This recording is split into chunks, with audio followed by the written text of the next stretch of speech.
अस्सलाम वालेकुम beautiful people, welcome back to my channel. हर तरह की वीडियो आप लोगों के साथ शेयर कर ली, लेकिन एक वीडियो जो मुसलसल मेरे माइंड में भी थी लेकिन मुझे भूल भी गया था। मैंने सोचा हुआ था लेकिन मुझे याद नहीं रहा।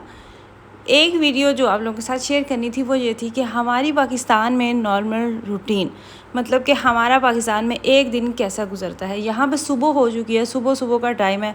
सबसे पहले अम्मी जागते हैं और अम्मी के बाद दूसरा नंबर होता है मेरे बाद फिर मेराज जाग जाता है। हम चाहे रात को कितना भी लेट क्यों ना सोए हों, एक तो मुझे सबसे जो मेन चीज़ होती है ना वो होती है, मैंने सुबह उठ के ही अपनी वीडियो जो है इसकी वो अपलोड इसको करना होता है, क्योंकि सुबह का टाइम पाकिस्तान में, मतलब जो हमारे पास इंटरनेट है ना, इसकी सुबह के टाइम बड़ी अच्छी स्पीड होती है। रात को किसी पैर भी आप क्यों ना करें ना, दिन को इसकी स्पीड होती है। वीडियो अपलोड होने का नाम ही नहीं लेती, वो मसला बन जाता है। खैर मेरे छोटे छोटे मसले यहाँ पे इस टाइम इतने फूल खिले हुए थे ना, मतलब कि मोतिया था यहाँ पे, और उसकी खुशबू हर तरफ, गली में उसकी खुशबू, पूरे घर में उसकी खुशबू, मतलब कि बहुत ही ज़बरदस्त। और मेरी तो वीकनेस है, गुलाब भी पसंद है, लेकिन जो मोतिया, अम्मी और मैं हम जायज़ा लगा रहे थे कि वो मुझे बता रही थी कि फ़लाँ पौधा जो है ना वो है, वहाँ पे गुलाब जो है वो निकल रहा है। खैर उसके बाद आहिस्ता आहिस्ता जैसे ही बाकी सारी जनता जागी, हमारे नाश्ते का सेशन स्टार्ट हो चुका था और यहाँ पे तकरीबन बज रहे थे 9 से 10 के दरमियान टाइम था। ज़्यादा लेट हमारा नाश्ता नहीं होता, हम नाश्ता तकरीबन जल्दी कर लेते हैं। और मैं जब से पाकिस्तान आई हूँ ना, मैं इन सबसे भी शोर मचा रही हूँ कि रात का खाना आप लोग क्यों लेट करते हो। रात का खाना तो बंदा जल्दी खा सकता है ना, लेकिन नहीं, उनकी जो रूटीन बनी हुई है वो वही चली आ रही है। लेकिन मेरा ये है कि मैंने अपना जो रात का खाना है ना वो मैं खाती ही नहीं हूँ, या फिर मैं दोपहर को मतलब कि 4 बजे के करीब अपना खा लेती हूँ। लेकिन जो मिल्क शेक है ना ये रात को ही बनता है और वो होती तो लेट ही है। खैर अभी मुझे ये अलग से टेंशन बनी हुई है कि मैं वापस जाके देखूँगी मेरा वेट कहीं 2-3 kg मुझे लगता है कि बढ़ चुका है, या तो कम हो गया या बढ़ चुका है। इसके अलावा दरमियान वाला सीन कोई नहीं कम होने के भी चांसेस बहुत कम है, क्योंकि लस्सियाँ में पी रही होती हैं, घर की बनी हुई होती हैं। अच्छा, उसके बाद जो हमें बैड न्यूज़ मिली ना वो ये थी कि आज जो हेल्पर थी वो नहीं आ रही थी। आप इमेजिन करें, गर्मी होती है और जो आपके घर की सफाई कर रही होती हैं उनसे आपको मिले इतलाए आम कि वो नहीं आ रही। बेशक आप ख़ुद डेली घर का काम कर रहे होते हैं ना, वो आपको फ़ील नहीं होता। जब कोई आके आपके घर का काम कर रहा होता है और वहाँ से आपको ये इतला मिल जाए कि वो नहीं आ रहे, तो आपको ख़ुद करना पड़ जाए, तो वो जो एक तरह से वो जो छोटी सी मौत नहीं होती, वो वही इमेजिन कर सकते हैं जिन्हें वो काम करना पड़ता है।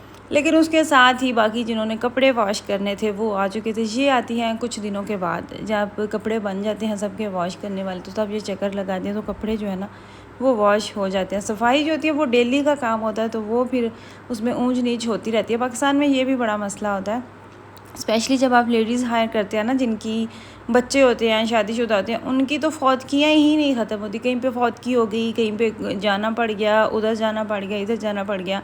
कभी कभी तो सच में मसले होते हैं, लेकिन कभी कभी बहाने भी चल रहे होते हैं। ये होते हैं सुबह के टाइम के काम। जब नाश्ते के बाद आप फारिग होते हैं तो आहिस्ता आहिस्ता ये काम आपके स्टार्ट होने लग जाते हैं और 1 बज जाता है, 1 या 2 का टाइम हो जाता है। आपके घर की क्लीनिंग होती है, सफाई होती है, डेली वही सफाई हो रही होती है, वही रूटीन जो है ना वो रिपीट हो रही होती है, लेकिन यहाँ पे फील नहीं होती। मुझे ये नहीं समझ आती। हम बाहर तो कहते हैं कि हमारी मशीनी लाइफ है, लेकिन काम यहाँ पे भी वो हो रहे होते हैं, लेकिन शायद टाइम में थोड़ा बहुत आगे पीछे हो जाता है, या फिर पता नहीं क्या वजह है। मुझे नहीं इस चीज़ की समझ आई कि पाकिस्तान में भी सेम वही काम करते हुए भी बंदा क्यों नहीं बोर होता। आप में से अगर किसी को समझ आई है तो आप लोग मुझे बता देना, मेरी मुश्किल आसान कर दें। खैर बच्चों के कपड़े दिए हुए थे टेलर को सिलाई होने के लिए, शलवारें कमीज़ें, और वो भी सिल के आ चुकी थी। ये अब यहाँ पाकिस्तान में नहीं पहनने वाले, ये अब जाएंगे हमारे साथ जर्मनी। कपड़ों ने अब ट्रैवल करना है पाकिस्तान टू जर्मनी। इसके साथ ही मेराज जो है वो शावर लेके आ चुका था, उसके कपड़े प्रेस करने थे जो उसने पहनने थे। उसकी ज़िद होती है कि मैं ख़ुद प्रेस करूँगा, पता नहीं उसको ये क्या शौक़ आजकल अजीबो गरीब हुए हुए हैं।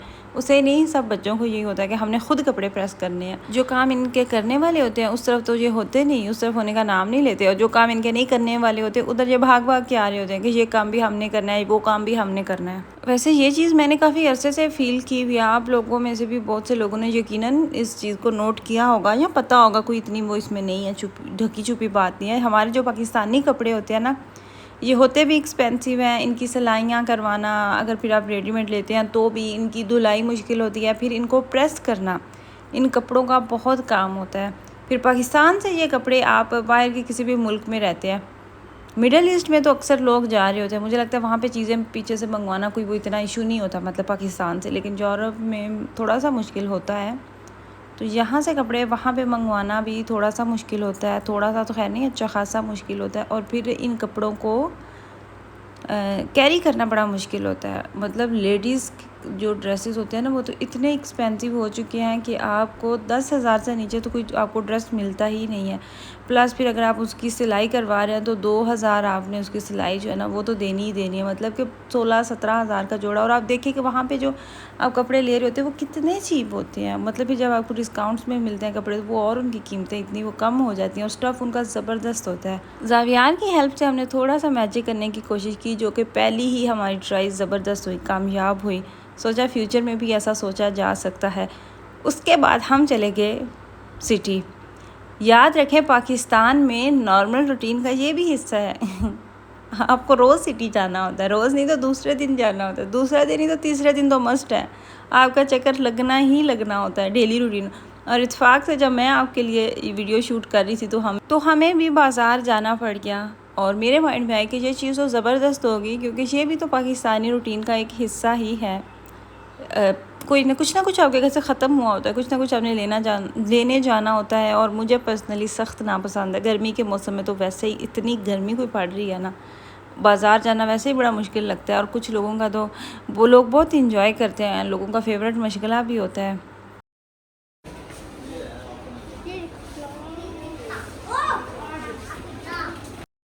बाज़ार से हमने क्या लिया आपको इंशाल्लाह ताला नेक्स्ट वीडियो में बताऊंगी। एक प्रॉपर मैं व्लॉग अब अपलोड करूंगी जिसमें हमने पाकिस्तान से जो शॉपिंग की, पाकिस्तान से जाने की जो तैयारियां चल रही हैं, क्योंकि इस पे बाज़ार की और मैंने पहले आप लोगों के साथ 2-3 वीडियोस शेयर की हुई हैं।